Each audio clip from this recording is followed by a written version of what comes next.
ماشاء اللہ. لیکن شیخ آپ اس چیز کا بھی جواب دیں کہ جیسے میں نے ابھی کہا کہ آپ پہلے دیوبند تھے، اور میں نے دیکھا ہے کہ آپ بڑے جوش و خروش سے نعرے لگایا کرتے تھے کہ دیوبند دیوبند سر بکف دیوبند. تو وہ کیا معاملہ تھا؟ آپ تو ماشاءاللہ سے باقاعدہ ایک دیوبند مسلک کے اندر آپ کا ایک مقام تھا، تو پھر آپ کس طریقے سے یہاں پر آئے؟ میں وہ وجہ جاننا چاہ رہا ہوں ایکچولی کہ وہ وجہ کیا بنی.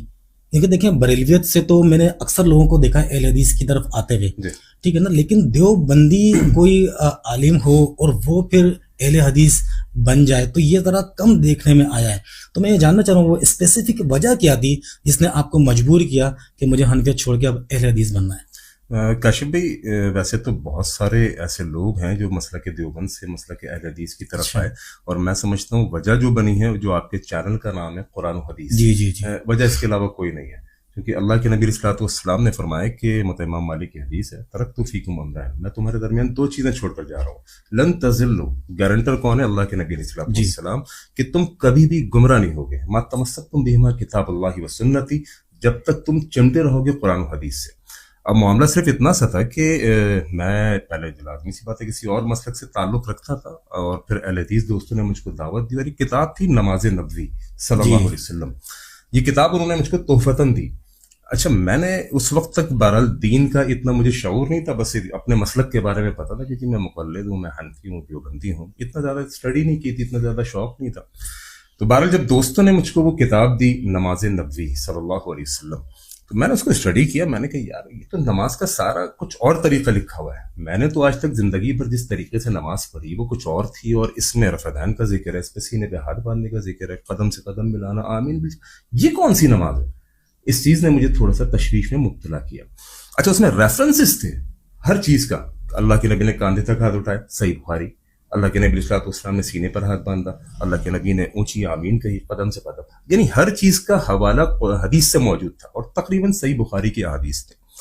اس چیز نے میرے اندر ایک شوق پیدا کیا، ایک جستجو پیدا کی کہ آیا کہ میں کون سی نماز پڑھ رہا ہوں، جو نماز نبوی ہے یا کوئی اور نماز جو میں نے اپنے آباء و اجداد سے سیکھی ہے. میں ایک اسکول میں تھا، ایز اے ایڈمنسٹریٹر تھا، میں وہاں جاب کرتا تھا اس ٹائم. تو وہاں پر ایک دن لائبریری میں گیا. اچھا، میں نے بچپن سے حدیثوں کے بارے میں سنا ہوا ضرور تھا، آپ نے بھی سنا ہوا ہوگا، ہر طالب علم نے جو کالج یونیورسٹی کا طالب علم ہے سنا ہوا تھا صحیح بخاری حدیث کی کتاب ہے. اچھا، صحیح بخاری کے بارے میں مجھے معلوم تھا کہ یہ حدیث کی وہ کتاب ہے جو تمام کتب احادیث میں سب سے بلند ہے، قرآن کے بعد صحیح ترین کتاب. میں نے اپنے علماء سے بھی اس وقت سن رکھا تھا کہ وہ صحیح بخاری ہے.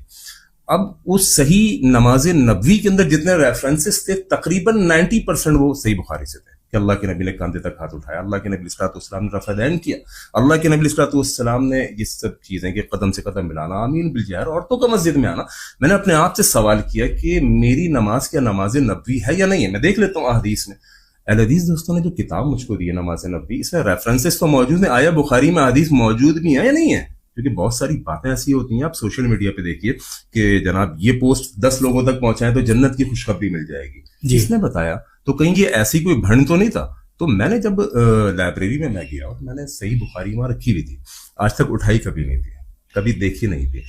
کیونکہ میرا یہ ذہن تھا کہ میرا کیا کام، میں ایک دنیاوی آدمی ہوں، دنیاوی تعلیم حاصل کرنے والا. صحیح بخاری میں خود سے کیسے دیکھ لوں، یا قرآن کا ترجمہ میں خود سے کیسے پڑھ لوں؟ یہ تو ممکن نہیں تھا نا. لیکن میں نے اس دن اٹھائی، صحیح بخاری اٹھائی. اس میں تھے صحیح نماز نبوی سے میں نے جو انہوں نے ریفرنسز دیے ہوئے تھے کہ فلاں پیج، فلاں نمبر، فلاں کتاب، فلاں، یہ میں نے بخاری میں سب کھولتا چلا گیا. واللہ یقین کریں کہ میری آنکھیں کھلتی چلی گئی. میں نے کہا یار میں جو زندگی بھر نماز پڑھتا آ رہا تھا وہ کون سی ہے؟ آج جو میں بخاری کے اندر نماز دیکھ رہا ہوں اپنی آنکھوں سے دیکھ رہا ہوں، ریفرنس بک کے اندر نہیں، نماز نبوی میں نہیں، اس سے ریفرنس لے کے صحیح بخاری کے اندر دیکھ رہا ہوں کہ اللہ کے نبی نے کاندھے تک ہاتھ اٹھایا، اللہ کے نبی نے سینے پر ہاتھ باندھے، قدموں سے قدم ملایا. یہ تو مجھے اس میں مل گئی. اب اس کے بعد میں تھوڑا سا جس جامعہ میں جاتا تھا اپنے مفتی صاحب کے پاس، میں ان کے پاس گیا. میں نے کہا حضور بات یہ کہ میرے پاس اتنا دین کا علم، اتنا شعور نہیں، آپ ہی سے سیکھا ہے، آپ لوگوں سے ہی دین سیکھا ہے میں نے. تو مجھے بتائیے کہ میں جس طرح سے اپنے آباء و اجداد کو دیکھ کے نماز پڑھ رہا تھا، یعنی کانوں تک ہاتھ اٹھاتا تھا، ناف کے نیچے ہاتھ باندھتا تھا، رفع دین نہیں کرتا تھا، تو وہ نماز مجھے کتاب صحیح بخاری میں نظر نہیں آئی. اور میں نے خود یہ سنا ہوا ہے کہ صحیح بخاری کا مقام قرآن کے بعد ہے، بہترین کتاب ہے، کتب احادیث کے اندر اس کا مقام بہت بلند ہے. میری نماز جو میں نے 22-23 سال پڑھی ہے، یعنی اس وقت میں نوجوانی کی زندگی میں تھا، کالج لائف میں تھا، یہ 22-23 سال کی جو نماز تھی بغیر رفعین کے، بغیر کاندھے تک ہاتھ اٹھائے ہوئے قدم سے قدم میں نہیں ملاتا تھا، یہ مجھے بخاری میں کیوں نہیں ملی؟ تو کہنے لگے بیٹے بات یہ کہ اس ٹائم تم دارالفتہ میں بیٹھے ہو اور دلائل ہمارے پاس بھی بہت ہیں، ایسا نہیں کہ دلائل نہیں ہیں، لیکن ایک واقعہ سنو۔ میں نے کہا جی فرمائیے۔ کہنے لگے ایک روز شیطان آیا امام غزالی رحمہ اللہ کے پاس، اور آ کر شیطان نے کہا کہ مجھ سے اللہ کی توحید کے اوپر بات کیجیے، مناظرہ کیجیے۔ امام غزالی رحمہ اللہ نے اللہ کی توحید کے اوپر 99 دلائل دیے، شیطان نے 99 دلائل کو رد کر دیا۔ بالآخر غیب سے یہ آواز آئی ہے غزالی تو یہ کیوں نہیں کہہ دیتا کہ میں بغیر کسی دلیل کے اللہ کو ایک مانتا ہوں؟ میں نے کہا اچھا تو اس میں کیا میرے لیے لیسن ہے؟